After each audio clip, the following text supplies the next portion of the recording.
starts here, but here we go. Sorry, hey, Glenn. Sorry, I had a family thing. We're here. I apologize.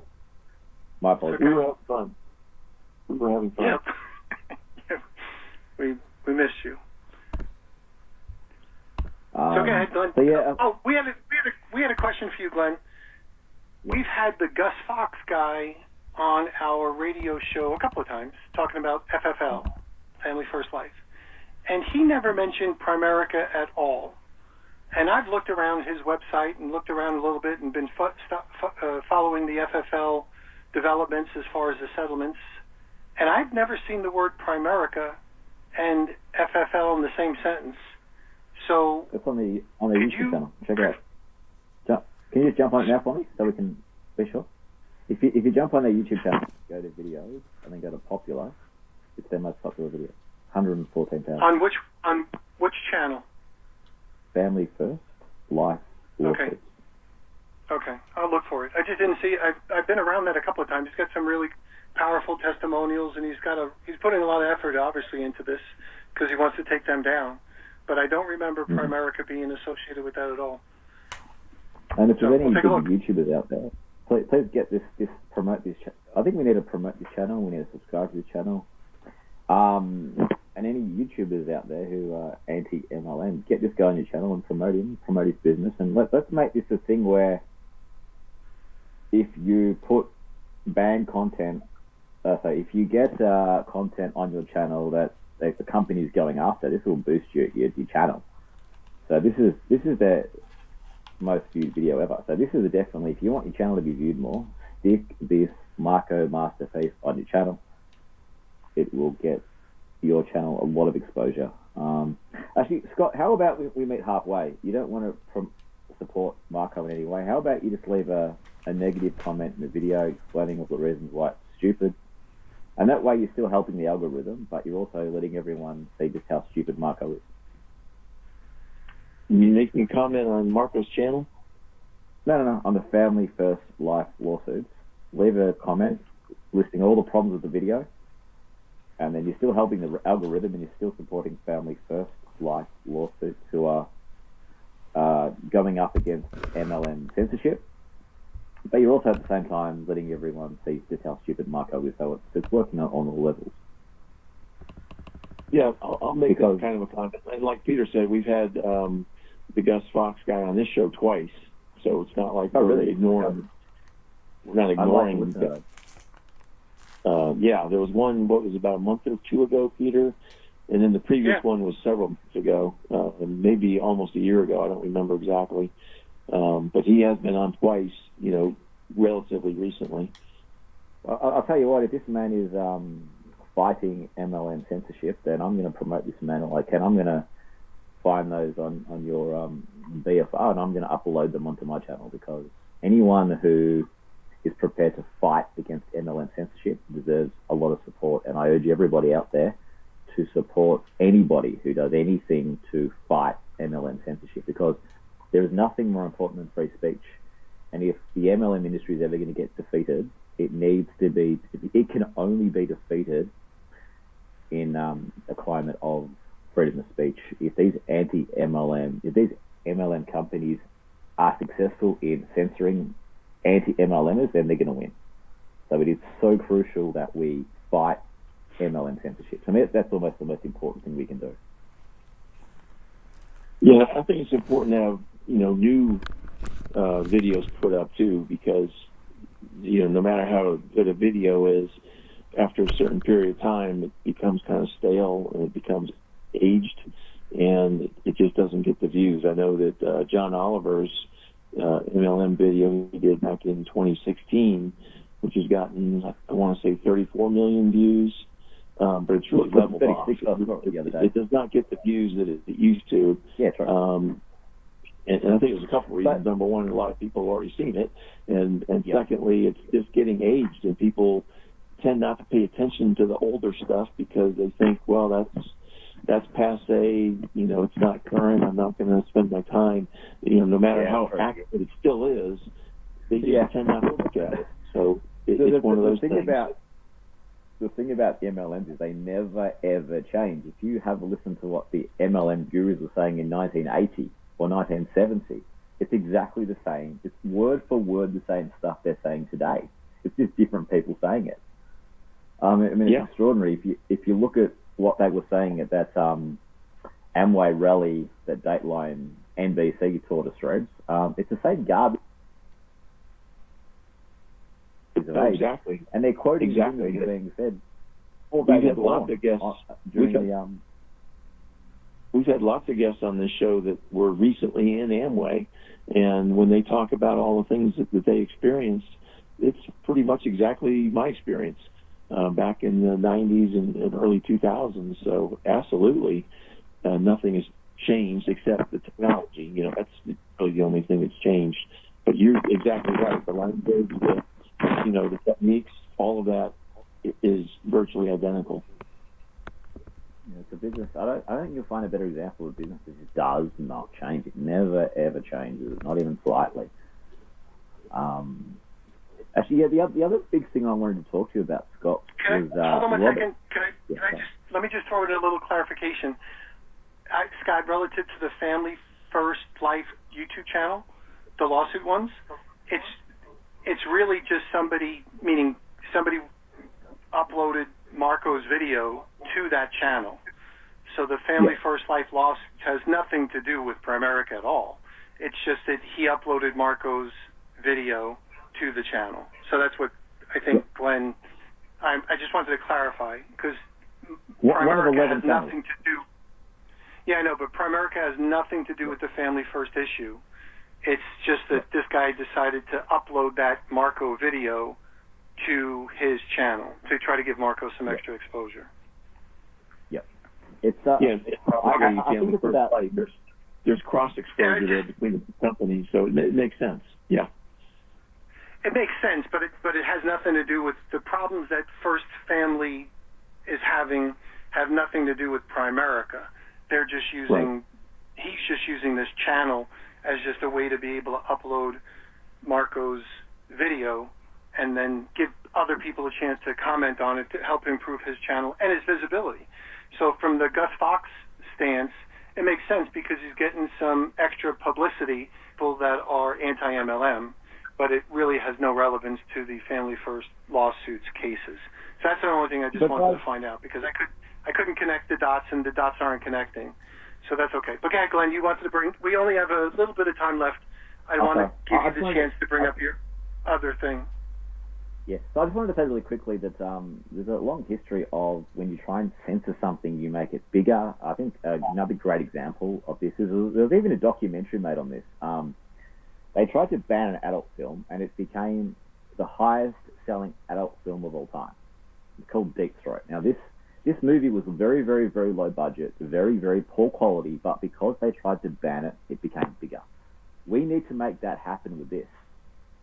And all the MLM companies need to see this. You will not get our support with that at all. So just so you know, we're not going to give you any support to promote Marco's video. So you could stop that where it is. I think you guys are making an error, because I think we need to have, it's the same as in the union movement if you're working on a building site.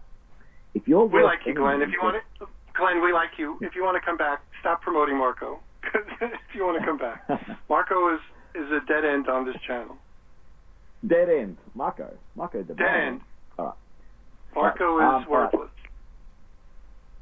Oh, well, we disagree. It's amazing that we can agree on so much but disagree so strongly. If I'm going to try and masturbate in public and hopefully nobody catches me. If I'm going to try and masturbate in public and hopefully nobody catches me. If I'm going to try and masturbate in public and hopefully nobody. So Glenn, we try to keep people that masturbate in public outside of the realm. Now they might be able to do that in Thailand, as you're being sued by Primerica, but the reality is no, Marco doesn't have a chance with his. Yes, Marco's in Thailand. In Thailand? Okay. Marco is in Thailand. Yeah, we have multiple indications that he's in Thailand. Yeah. There we go. Okay. With the last clip that you guys played, I was re-listening to the David Poole Building Fortunes Radio, and yeah, I think David's right. You guys are taking that out of context a little bit. But that's a side issue. I don't think that's important. I think a bigger issue is Robert. So let's get Kiyosaki. to your next point. Let's get to your next point because I'm trying to give you a chance to have a valid point. Yeah. Marco and calling him a genius is not a valid point. I'm telling you guys, in 20 years' time, we get it. We're not taking it out of context. We're just poking fun at Marco, okay? It's not like we're taking this seriously because he's... We like you, Glenn. We like you, Glenn. We just think your judgment is bad. Okay, that's all right. Well, it's obviously... What's your next point? I obviously Bring do have bad judgment. I obviously do have bad judgment because I did join an MLM for a brief stint, so that's very, very, very bad judgment. So I don't... There's other parts of your life with bad judgment too, but we're not going to bring those up here. So let's talk a little bit about... All right, so let's talk about what your next point was, because I want to hear your next point. Robert Kiyosaki, this man must be... He'll have to go down as one of the greatest frauds in the history of the world. This is a man who you only have to look up his Wikipedia page to see that he's a crook. You only have to look at the man's history or some of the things he predicted. You said that he's not a financial genius or a financial guru, as he's pretending to be. And I found on YouTube, this is the most extraordinary piece of footage I think I've ever found. It's Robert Kiyosaki at an Amway event telling the crowd that he wrote a book. The book was failing badly. He'd sent this book to all the publishers. The publishers had rejected it, just flat out rejected it. He couldn't sell this book. This book only became big because an Amway man bought 12 copies and then made this book explode by sticking it onto the Amway book list. This man literally is a creation of the Amway Corporation. And the other thing that made him explode was the fact that Amway made him a bestseller, and then Oprah Winfrey, amazingly, bizarrely, did no research and stuck the man onto Oprah. For those of you who are too young, Oprah Winfrey was the highest paid person in television worldwide.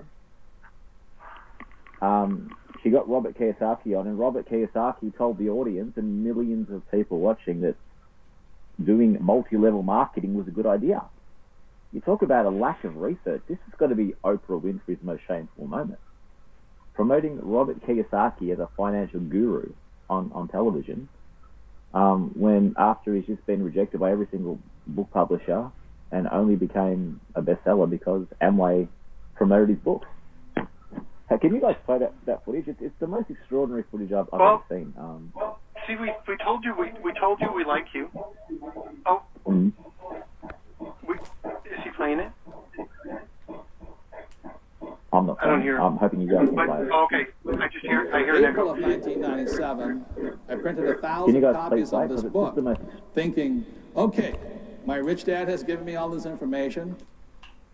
I wrote it up. I'm going to hand it back. I created my board game cash, and anybody who wants to hear about it can hear about it. But if nobody wants to hear about it, fine. You know, I've done my job. I reported what I learned. I put down in writing what I had learned, and I was going to move on. So then after April, we sent out copies to every book, you know, like all the big publishers and every distributor and bookstores, and they all sent the book back that said, nice book, but we're not interested. So after about 3 months, I still had 1,000 copies of this book. And nobody wanted the thing. So I called my friend up in Austin, Texas, and I said, hey, Keith, you have this car washes. Would you mind putting some of my books in your car wash? And he said, we don't sell books in car washes. And I said, yeah, well, that's why I want to put them there, because it'll be the only book in the whole place. And he says, I'll take 12 books on consignment. If they don't sell, you get them back. I said, yeah, okay, you know, no problem. Now, this is a true story. This is how Rich Dad Poor Dad got started. So I shipped him 12 books. I called him a week later. He says, they're still here. They said, right by my cash register. Nobody wants them. I said, okay, well, that's fine. Keep them there. And then he called me up and he said, hey, guess what? About 2 weeks later, all the books are gone. I said, really? You want some more? He goes, no. You know? So then the time goes on and on and on. So now it was published in April, it's now about August. Nobody wants to book. I get this phone call, the guy from hello. I said, hello? He says, my name is Bill Galvin from Dallas, Texas, I said, how you doing, Bill? He says, good book you got there. I said, oh, you the guy that bought it? He says, yeah, I got all 12 copies now. I said, really? Really? Oh, I appreciate it. Why'd you buy 12 copies? He says, well, how many copies you got left? I said, 1,000 minus 12. And he says, I'll take them. I said, you'll take them, all 1,000? And he goes, yeah. So who are you? He says, I told you, my name is Bill Galvin from Dallas, Texas. I said, yeah, but why do you want 1,000 copies? He says, because I'm a diamond with the Amway organization. I went, oh, I got it, And ladies and gentlemen, that's how this book got started. So I'm here to say thank you all very much.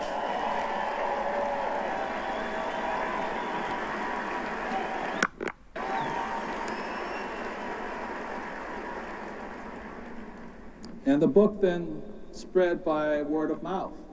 It just spread and spread and spread. We kept hearing from you and things like this. And so around, I think, December of '97, Bill invited me over to come to one of his retreats. And over there, for the very first time, I actually got to meet some of you. I met Diamond C.L. Foster and Lennon Ledbetter. And all of a sudden, I began to realize that you guys were onto something. I said, this is quite interesting. And then about half a year later, in 1998, 2 years ago, right here in St. Louis, I spoke for the first time at your free enterprise. And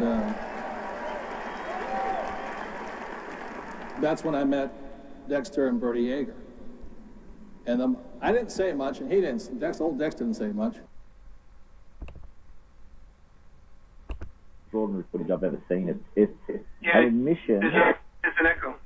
Yeah, so hold on 1 second, Glenn. There's an echo coming in from something. Maybe you pushed a button or something. But the reality is you make a good point. I know somebody who worked for Robert Kiyosaki, and he said basically that Robert Kiyosaki hated MLM until they figured out how many books they sell. So Robert Kiyosaki loves the MLM industry because he basically made it part of his platform. So it might have started with Amway, but the whole MLM world loves cash flow quadrant. So they basically put up a guy who named his book that he couldn't sell, Rich Dad, Poor Dad, the one about either the real or the fake father. And that's the one that they basically propped up, and a lot of people use it for perpetuating their MLM business. So I'll tell you what, it's scary for America, though, that Robert Kiyosaki is working and doing interviews with Donald Trump. I'm not even going to say whether I like Donald Trump or not, but the fact that a president of the United States is calling Robert Kiyosaki a guru and a genius and doing interviews with him, that is scary. One of the most powerful men in the world. They were business partners together, and they were with MLM, and they were doing with ACN. So Donald Trump's made a lot of mistakes. Donald Trump's made a lot of mistakes along the way as well. Trump University. Kiyosaki went bankrupt several times as well. So these guys are basically promoters and not necessarily good promoters. So Trump and Trump University was a blemish and probably a bad thing. Him working with ACN, he basically did it just for the money. And then the idea that he did, the money and also the recognition, and the whole thing with Kiyosaki is he's been basically somebody who's gotten away with lying for super duper long term. So you hit it now. You hit it right there. And as far as Fitzpatrick is concerned, we can't play it here because we'd have to have it uploaded first before we could play it. But if you send me the audio clip the next time you're on, I'll play it for you. We can't do it because it just doesn't sound good coming through your speakers unless you have a really good connection, and I'm not sure if you have a really good connection, so sorry about that. But I don't want to run out of time, so we got about 15 minutes, and you made a very valid point. Yeah. Well, when I upload what is your thoughts about Fitzpatrick?